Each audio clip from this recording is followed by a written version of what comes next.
خوێندکارە ئازیز و خۆشەویستەکان، هیوادارم هەموو ڕۆژی ئاڵای کوردستانە. ڕۆژی ئاڵای کوردستان لە هەموو کوردێک پیرۆزەکەم، بە تایبەتی لە ئێوە لە هەر چوار پارچەی کوردستان. ئەمڕۆ باسی ئاڵای کوردستانەکەین. ئاڵای کوردستانمان وەکو هەر نەتەوەیەکی تر، ئێمەش وەکو نەتەوەکانی تر چیمان هەیە؟ ئاڵایەکمان هەیە تایبەت بە خۆمان.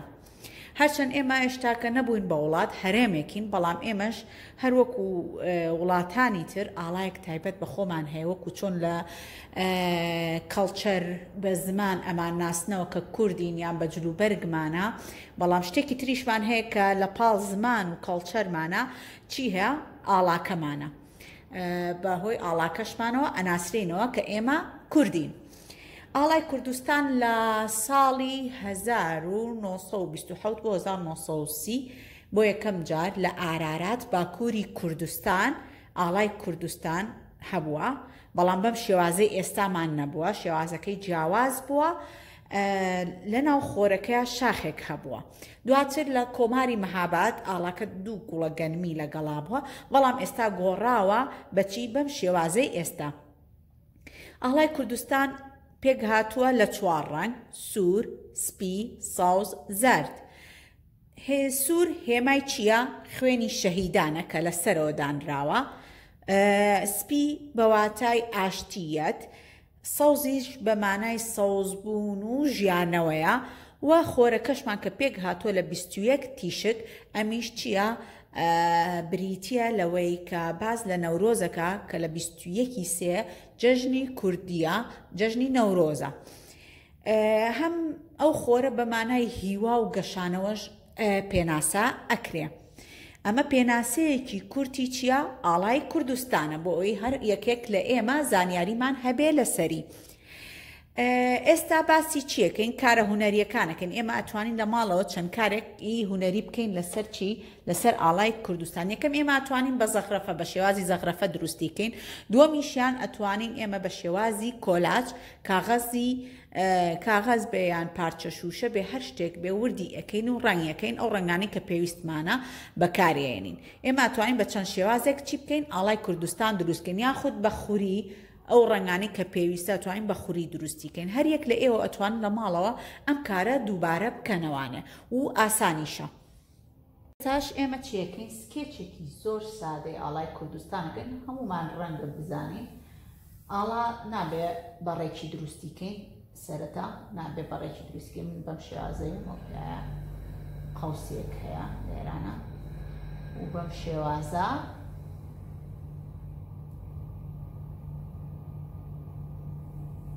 ئێمەش قەوسەیەکەکەینەوە بۆ ئەوەی چی بێ؟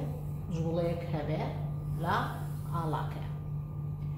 دواتر خەتەکانی ئێرەش بە هەمان شێوە ئەبێ جوڵەی تیابێ، لەبەرەوەی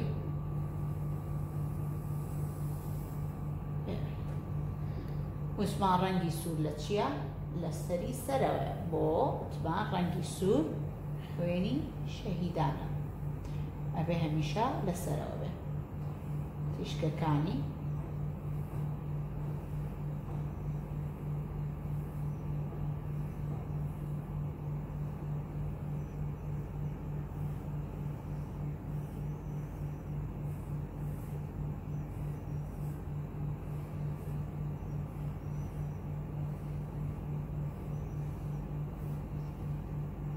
تیشکی خۆری ئاڵای کوردستانە بەم شێوازە ئاڵاکەمان دروست کرد. ئێستاینە سەر چی؟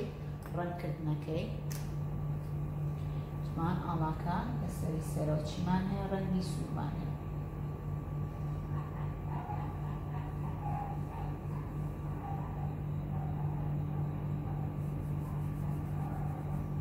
بەم شێوازە ڕەنگەکەی نابێت لە چی دەرچی؟ لە خەتەکان، لە هێڵەکان دەرچی.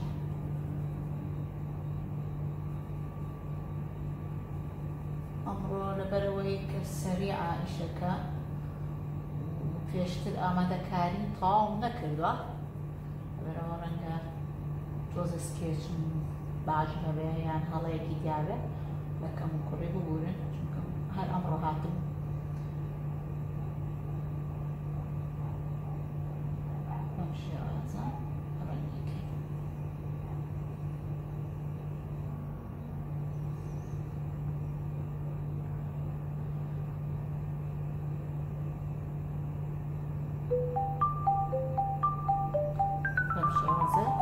چیەکەین ڕەنگەکەین.